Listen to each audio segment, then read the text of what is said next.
Hey guys, welcome back kuri Beautifully Mommy Rwanda. Nishimiye cyane kongera kubakira muri video y'uno munsi. Nari bakumbuye cyane ariko nari narabuze umwanya neza wo kwiyokipa kuri no channel yanjye, ariko mana yanjye Imana ibintu byose bikora neza. Hari inkuru nshyashya nzabagezaho mu minsi iri imbere isobanura impamvu nabonye noneho umwanya wo gutangira gukora video za buri munsi. Ariko kuri iyi nshuro narinje kubarangiriza ya série nari nasize mbatangiriye. Naratangiye kubasobanurira uburyo wasaba ishuri uciye kuri ya site internet yitwa Québec Métiers d'Avenir.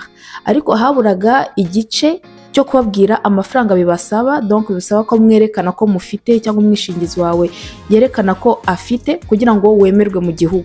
Ni nkuko nakubwira yenda nti amafaranga ukeneye akubeshaho mbere yuko wemerwa mu gihugu ugomba kuba ufite muri makeya. Rero muri hangana ntago nsigaye nambara lunette, ntago ari lunette z'amaso, ni lunette zikupa urumuri rwa ordinateur kubera ko murabizi ko nari maze igihe nkorera ku ordinateur n'iki. Nagezeho rero nshaka amarinette amfasha kureba muri ordinateur igihe kirekire. Muze kubyibazaho cyane. Okay, twagiye ngiye kubereka rero amafaranga bigusaba ko wowe waba ufite muri konte cyangwa se umwishingizi wawe yaba afite muri konte kugira ngo wemerwe mu gihugu.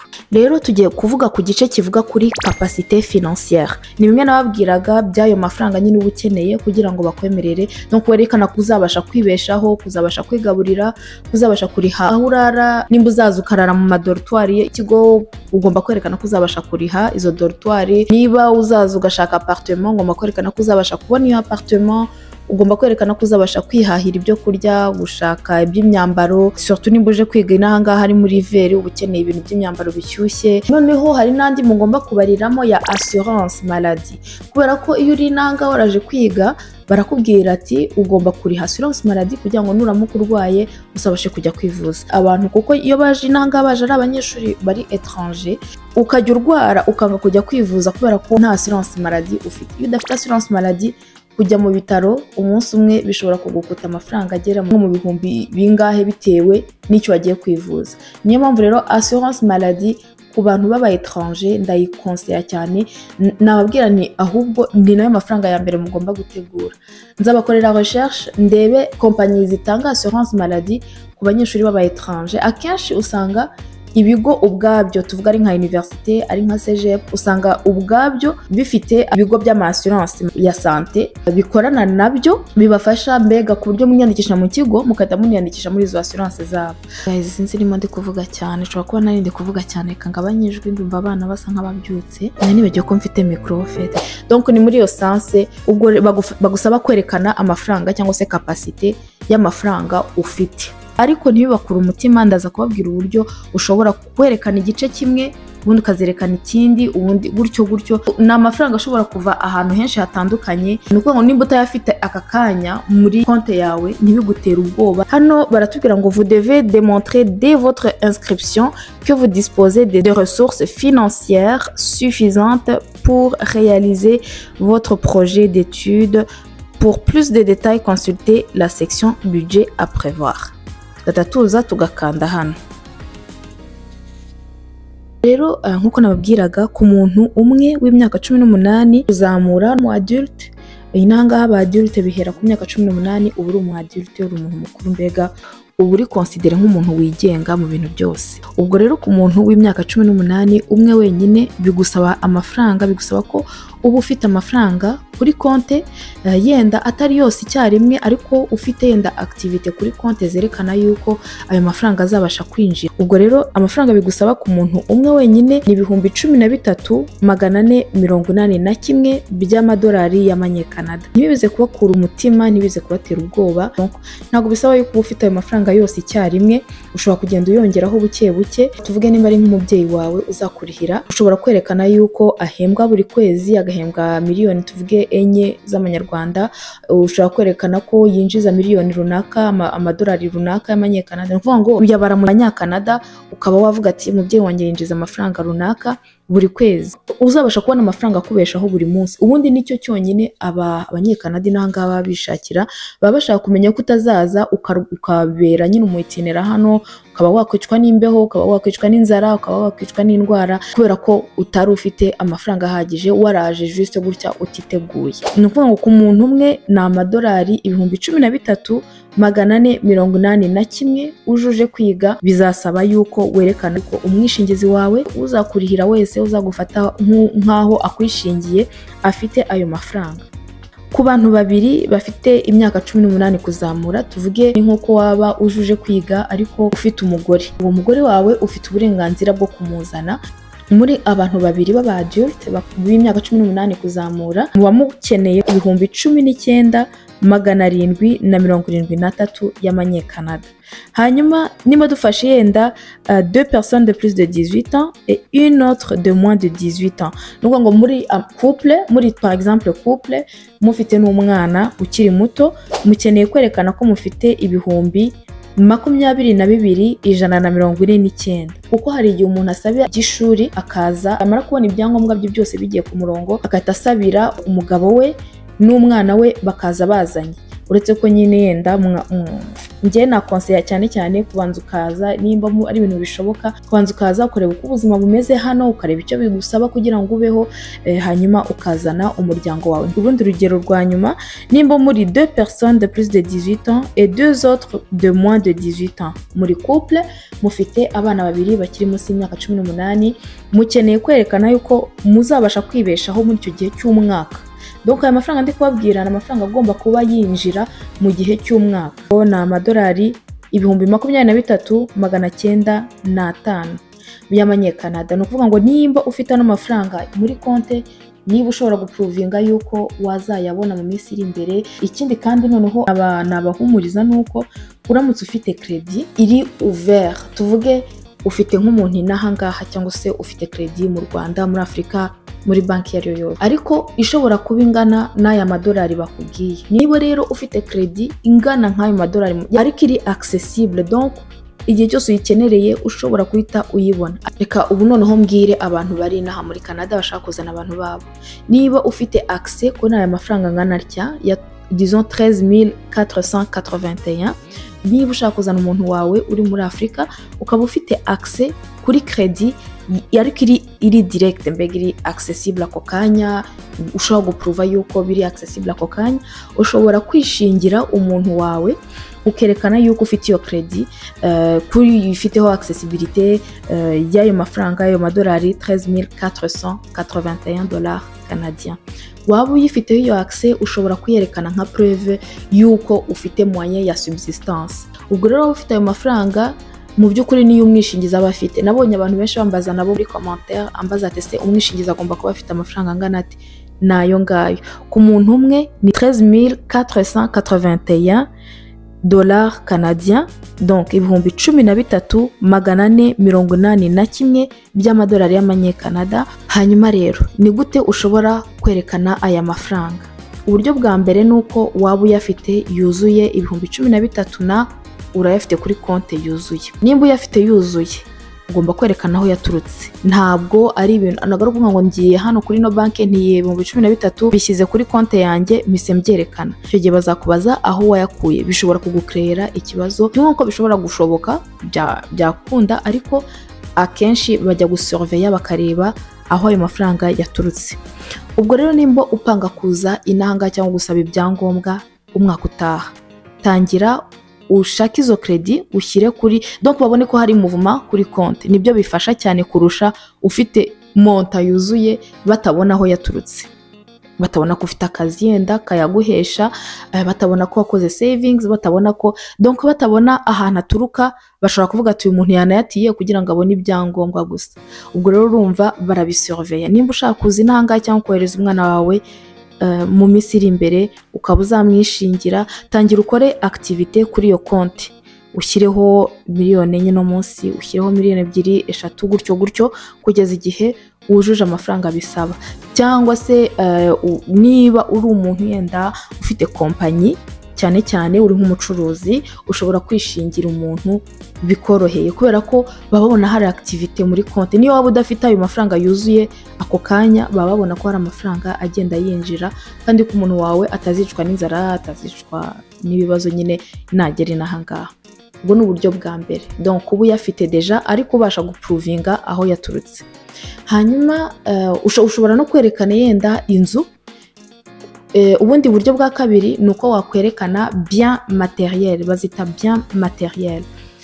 Ni ukuvuga ngo ufite ibintu, ufite inzu, ufite inka, ufite imodoka ushobora kugurisha muri ako kanya uramutse ukeneye ayo mafaranga. Ni ukuvuga ngo n'umwishingizi wawe ashobora kwerekana ko afite inka, afite amazu, afite amamodoka, ko ashobora kuyagurisha mu gihe cyose uzakenera ayo mafaranga uri no muri Canada. Bigomba kuba juste bifite valeur y'aya mafaranga bagusaba. Niba ari umuntu umwe ugiye kwishingira, ugomba kuba ufite ibintu byawe byose. Ni ukuvuga ngo ibyo uzadeklara byose yuko uzakuramo ayo mafaranga bigomba kuba byavamo aya madolari 13,481. Ubwo nabwo ni ubundi buryo bwo kwerekana yuko ufite moyen ya subsistance. Ubundi buryo ni buriya nababwiraga bwo kuba ufite credit, ushobora kuba ufite accès kuri credit. Ufite umuntu wawe uri naha afite accès kuri credit igera kuri ibyo bihumbi 20,000 sinzi, ariko ufite accès direct, atari kuvuga ngo ni ibintu uzajya gusaba. Ufite accès deja, ufite na preuve yuko ufite accès direct. Preuve bien sûr uyisaba kuri bank, uragenda ukababwira ati ni mumpe preuve yerekana yuko mfite accès kuri ano mafaranga, mfite accès kuri no credit. Ukabuyohereje kuri immigration, umuntu wawe ukamwishingira. Urumva rero kubijyanye na credit nabyo birafunctiona. Okay. Sinzi niba rero nabaye clair bihagije, sinzi nimba nababwiye nabasobanuriye neza bihagije, ariko nayo ngaya amafaranga basaba. Reka nongere nyabasomere. Umuntu umwe ufite imyaka 18 kuzamura bigusaba amadolari 13,481. Hanyuma mwamuri abantu babiri bafite imyaka 18 kuzamura, no kuvuga muri couple, byabasaba 19,773 by'amanyekanada. Mwamuri abantu babiri tuvuge muri couple, ntago ari ngombwa ko muri couple, nimbo yenda umwishingiza agiye kwishingira mukuru na murumuna, urumva ni ibyo bihumbi nyine 19,773. Hanyuma byaba ari abantu babiri baba adulte bafite umwana ukiri muto uri munsi y'imyaka 18, babasaba kuba mufite disposition y'amafaranga 22,149 by'amadolari y'amanyekanada. Mwaba muri couple ifite abana babiri batoya, bakabasaba kwerekana ko mufite 23,905 by'amadolari y'amanyekanada. Hanyuma ibi byose nababwiraga, amafaranga nyine nababwiraga ni amafaranga ugomba kuba ufite mu gihe cy'amezi 12. Ni ukuvuga ngo niba uje gukora formation professionnelle, soins infirmiers auxiliaires, hari abantu benshi cyane banyandikiye bavuga kuri nursing. Guys, mbemereye yuko nzabereka uburyo wiyandikisha muri nursing, mbemereye ko nzababwira icyo bisaba nimba uri mu Rwanda wari uri muri nursing ukaza uje nahangaha soit gushaka akazi cyangwa gushaka ishuri. Nzabakorera video vuba ahangaha, Imana gusa izamfashe mbyibuke, ariko ndahita mbyandika. Nuko ubwo rero tuvuge uje kwiga muri nursing ya formation professionnelle, ni ndumva ngo ni infirmière auxiliaire, ni umwaka n'igice, nuko nka amezi 18 16 gutyo. Iyo uje rero uje kwiga iyo formation yawe, urumva ni umwaka n'igice, bigusaba ayo mafaranga ibihumbi, uri umuntu umwe bigusaba ayo mafaranga 13,441, wongeyeho moitié y'ayangaya, kuko urumva ni une année et demie. Ufashe 13,481 ukongeraho moitié ya 13,481, niyo byagusaba kugira ngo ubashe kwerekana ko ufite ubwishingizi muri uwo mwaka cyangwa se muri icyo gihe runaka uzaba uje kwiga. Urumva rero ni ibintu bikoreka, ni ibintu bishoboka, kubera ko ufite option nyinshi. Ikindi nibagiwe cy'uburyo ushobora kwerekana ubwishingizi, ushobora kwerekana amafaranga y'abantu babiri, ushobora kugira abishingizi babiri. Ni ibintu bishoboka. Donc ushobora kuba ufite nka oncle akerekana partie ye, ukaba ufite tante akerekana partie ye, barangiza bakerekana ko bazakwishingira, bazafatanya kugufasha mu gihe uri muri iki gihugu. Bazakwishingira, bazakurihira ibyo kurya, bakurihira appartement, bakurihira ibyo ukeneye mu gihe uri nahangaha. Urumva rero ufasha abishingizi babiri deja birafasha. Uri nahangaha kandi nanone uri muri Canada. Nukuri ibi ni ibintu nanjye nifuza gukora, nuko ntarabona opportunité ni birebire nuko ntarabona opportunité ariko ni ibintu n'ukuri byanshimisha gukora. Niba uri n'ahangaha ukaba ufite umuntu wawe ushaka kuza, ukaba ufite enda nka $10,000 iri accessible, ushobora kuba ufite à la fin de l'année yo kugira ngo ufashe cyangwa se usponsorize umuntu wawe, ushobora gushaka undi mwishingizi wa kabiri. Ushobora kuba ari umuntu wo muri famiye, ari umuntu wo hafi yawe, nawe uzitanga nk'umwishingizi, mukaba mugize buri wese akerekana 10,000 mufite 20,000 afunze yo kugira ngo mu sponsoringe umuntu wanyu aze. Ni ukuvuga ngo ntago bivuze ngo ayo mafaranga urayafasha urayamuhaye, bivuze yuko juste urayerekanye muri dossier. Ariko nanone ntago nakubwira kuzi n'ahangaha udafite uburyo uri bubeho, kuko biragoye. Ushobora kwiretruva muri baba itinerant nababwiraga ngitangira ino channel, ushobora kwiretruva muri abantu batuye hanze ku mihanda. Igihe natangiraga ino channel ndumva ariyo video yanjye ya mbere nababwiyeho. Inaha hari abantu batuye mu mihanda, batagira amazu, batagira appartement. Ibaze rero uje wibaze nimba abo ngabo ari abakanadi, ni abakanadien baba n'ubundi ari ibintu byinshi byivanze. Ariko niba uje uri umu étranger, turumvikana neza yuko utaje uje kwandavura muri iki gihugu. Ni ngombwa yuko witegura bihagije, wiba presse yo kubangukira kwinjira mu gihugu utazi uburyo bizagenda. Gerageza wiransenye, gerageza usome kuri Google, usome kuri internet, ugenda urebe uvuga ati se umuntu abaye hate muri Canada, abaye hate, uri hute, ibintu biri basic. Abana kuvuga ngo ugiye kureba uko imihanda iteye, uko nguko ubwiza bw'igihugu bumeze niki. No. D'ailleurs ndashaka kujya mbajyana muri concret ku buryo ndumva nzajya no kuri aeroport nkabereka amaporte d'entrée, nkabereka ukuntu aeroport iteye, nkabereka ukuntu aho ujya gufatira indege niki.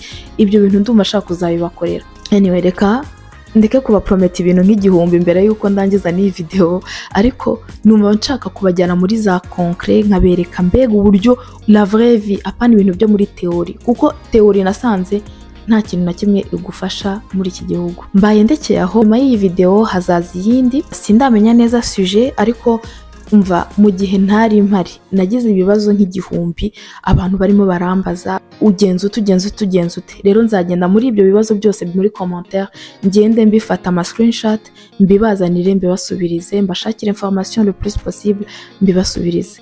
Rero mwarakoze cyane guys. Hari igihe ngaruka nkumva ndenda, ariko nanone nkavuga nti Mana urakoze kubimperamo umugisha, kubera ko sinumva ukuntu abantu bakomeza bagasubscribinga kandi ntahari. Sinumva ukuntu abantu bakomeza bagasubscribinga ntahari. Rero ndashima Imana cyane ku bwanyu, murakoze cyane kunyereka urukundo, kunkumbura. Ejo bundi hari abanyandikiye ngo we miss you, nukuri nanjye nari mbakumbuye cyane. Murakoze cyane kumba hafi, murakoze cyane gukomeza kunsapotinga, gukomeza gusapotinga ino channel. Rero Imana ibaho umugisha. Ubwo rero naho ubutaha mbaye mbashimiye, ariko ubutaha ntago ari kera guys, ntago ari kera. Ubu noneho ndashima Imana yuko yampaye ino opportunité yo kugira ngo ngaruke noneho nkore video full time. Ubwo rero murakoze kureba ino video, nizere ko hari uwo yafashije, nizere ko bibafashije yenda kumva un peu plus amafaranga, uko umuntu ashobora kuyashaka, uko ushobora gutanga preuve y'umwishingizi, uko yenda uburyo butandukanye bwo kugira ngo werekane ko uzishobora, uzabasha kwibeshaho muri iki gihugu. Nizere ko uwo bifashije, nizere ko niba ari umuntu umwe, nizere ko ari uwo bifashije. Ubwo rero mbaye mbashimiye, naho ubutaha. Imana ibarinde. Bye bye. 2 3 Go. Fall on your knees. Oh,